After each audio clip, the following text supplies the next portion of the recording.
Hello and welcome to my channel. My name is Catherine and I am reading to you from the book The Power of Positive Thinking by Norman Peale. We're doing chapter 14, part 2, Relax for Easy Power. Of course, I know a lot of lazy people who have been sitting in the sun all their lives and never amounted to anything. There is a difference between sitting and relaxing and just sitting. But if you sit and relax and think about God and get yourself in tune with Him and open yourself to the flow of His power, then sitting is not laziness. In fact, it is about the best way to renew power. It produces driving energy, the kind of energy you drive, not the kind that drives you. The secret is to keep the mind quiet, avoiding all hectic reactions of haste, and to practice peaceful thinking. The essence of the art is to keep the tempo down, to perform your responsibilities on the basis of the most efficient conservation of energy. It is advisable to adopt 1 or 2 workable plans through the use of which you can become an expert in the practice of relaxed and easy power. One of the best such plans was suggested to be by Captain Eddie Rickenbacker. A very busy man, he manages to handle his responsibilities in a manner indicating reserves of power. I found one element of his secret quite by accident. I was filming a program for television with him. We had been assured that the work could be done quickly, leaving him free to go to the many other matters on his daily agenda. However, the filming was long delayed beyond the time anticipated. I noted, however, that the captain showed no signs of agitation. He did not become nervous or anxious.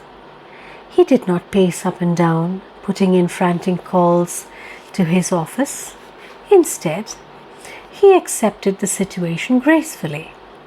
There were a couple of old rocking chairs at the studio, apparently intended for use in a set other than ours.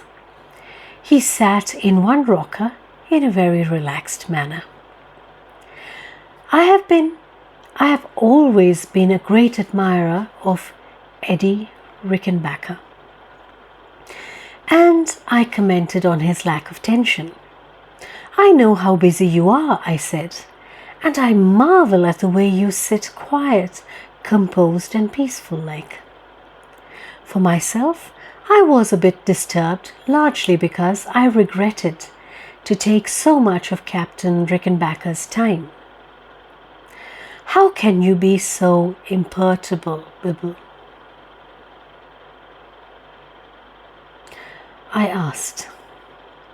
He laughingly replied, "Oh, I just practice what you preach. Come on, easy does it. Sit down here beside me." I pulled up the other rocking chair and did a little relaxing on my own. Then I said, "Eddie, I know you have some technique to attain this impressive serenity. Tell me about it, please." He is a modest man, but because of my persistence, he gave me a formula which he says he uses frequently. I now use it myself, and it is very effective. It may be described as follows. First, collapse physically. Practice this several times a day.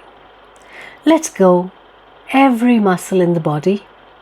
Conceive of yourself as a jellyfish getting your body into complete looseness. Form a mental picture of a huge burlap bag of potatoes. Then, mentally cut the bag, allowing the potatoes to roll out. Think of yourself as the bag. What is more relaxed than an empty burlap bag? The second element in the formula is to drain the mind. Several times a day, drain the mind of all irritation, all resentment, disappointment, frustration, and annoyance. Unless you drain the mind frequently and regularly, these unhappy thoughts will accumulate until a major blasting out process will be necessary. Keep the mind drained of all factors which would impede the flow of relaxed power. Third, think spiritually. To think spiritually means to turn the mind at regular intervals to God. At least 3 times a day, lift up your eyes unto the hills. This keeps you in tune with God's harmony. It refills you with peace. This 3-point program greatly impressed me, and I have been practicing it for several months now. It is an excellent method for relaxing and living on the basis of easy does it. From my friend Dr. Z. Taylor Berkowitz of New York City, I have learned much of the art of working relaxed. Often when under pressure, with an office full of patients and telephone calls coming in, he will suddenly stop, lean against his desk, and talk to the Lord in a manner both natural and respectful. I like the style of his prayer. He tells me that it runs something like this: "Look, Lord, I am pushing myself too hard. I am getting jittery. Here, I am counseling people to practice quietness. Now I must practice it. Touch me with your healing peace. Give me composure, quietness, strength, and conserve my nervous energy so that I can help these people who come to me." He stands quietly for a minute or two. Then he thanks the Lord and proceeds with full but easy power to do his work. Often, in making sick calls about the city, he finds himself in a traffic jam. He has a most interesting method of using these potentially irritating delays as opportunities to relax. Shutting off his engine, he slumps in his seat, putting his head back, closing his eyes, and has even been known to go to sleep. He says there is no reason to be concerned about going to sleep because the strident honking of horns will awaken him when traffic begins to move. These interludes of complete relaxation in the midst of traffic last for only a minute or two, but they have energy renewal value. It is surprising how many minutes or fractions of minutes during the day you can use to rest where you are. If even in such fractional periods you deliberately draw on God's power, you can maintain adequate relaxation. It isn't length of relaxation time that produces power. It is the quality of this experience. I am told that Roger Babson, the famous statistician, frequently goes into an empty church and sits quietly. Perhaps he reads 1 or 2 hymns and in so doing finds rest and renewal. Dale Carnegie, under tension, goes to a church near his New York City office to spend a quarter hour in prayerful meditation. He says he leaves the office for this purpose when busiest. This demonstrates control of time rather than being controlled by it. It also indicates watchfulness, lest tension develop beyond a controllable degree. I encountered a friend on a train from Washington to New York one night. This man is a member of Congress, and he explained that he was on his way to his district to speak at a meeting of his constituents. The particular group he was about to address was hostile to him, he said, and would probably try to make things very difficult for him. Although they represented a minority in his district, he was going to face them just the same. They are American citizens, and I am their representative. They have a right to meet with me if they want to. You do not seem to be much worried about it, I commented. No, he answered. If I get worried about it, then I will be upset and will not handle the situation well. Do you have any particular method for handling such a tense situation? I asked. Oh yes, he replied. They will be a noisy crowd, but I have my own way of meeting with such situations without tension. I will breathe deeply, talk quietly, speak sincerely, be friendly and respectful, hold my temper, and trust in God to see me through.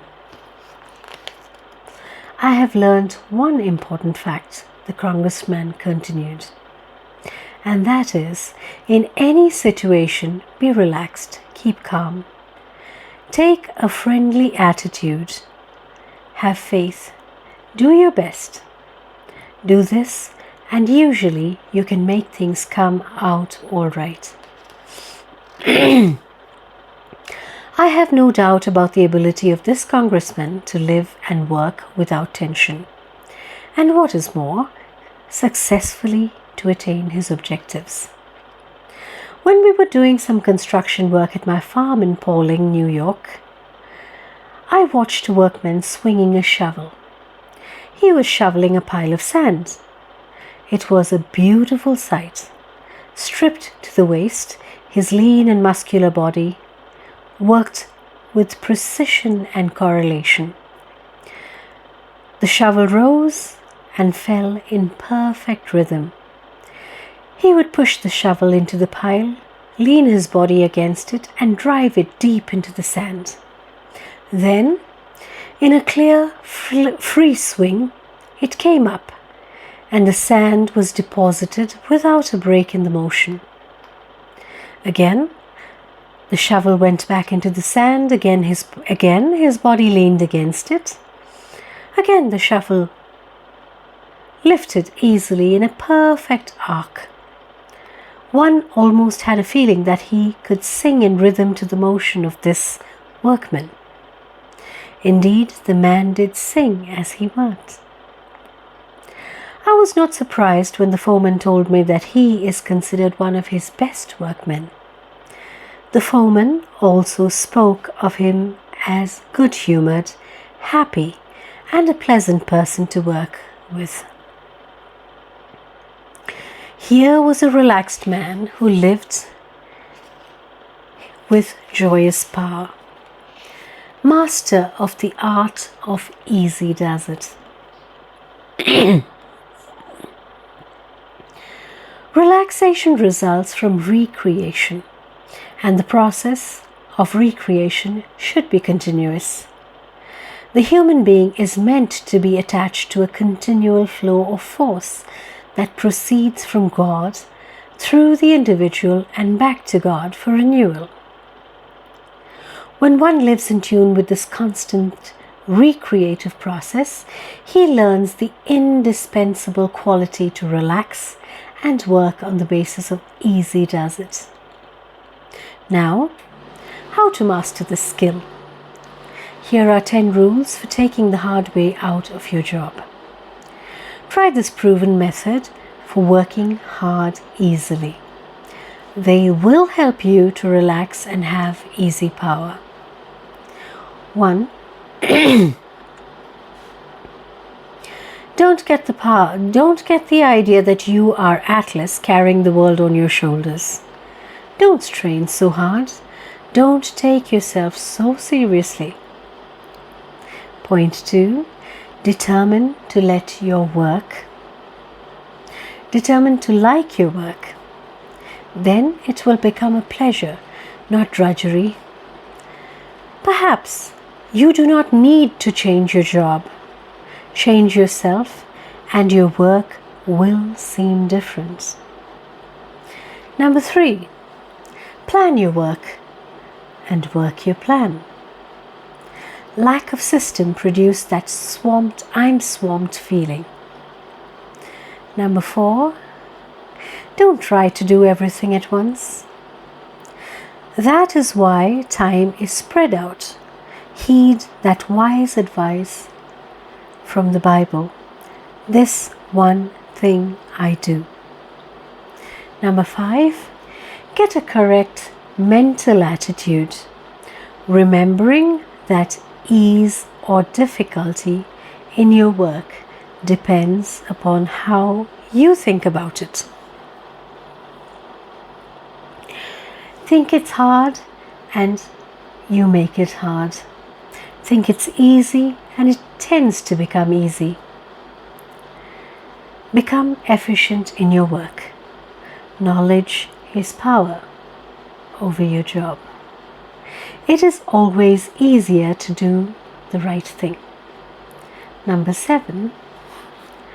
Practice being relaxed. Easy always does it. Don't press or tug. Take it in your stride. Number 8. Discipline yourself not to put off until tomorrow what you can do today. Accumulation of undone jobs makes your work harder. Keep your work up to schedule. Number 9. Pray about your work. You will get relaxed efficiency by so doing. And number 10. Take on the unseen partner. It is surprising the load he will take off you. God is as much at home in offices, factories, stores, kitchens, as in churches. He knows more about your job than you do. His help will make your work easy. And that's the end of chapter 14, part 2. I hope you had a chance to read through the book with me, and I hope it helps. I know it definitely helps me. Have a lovely day.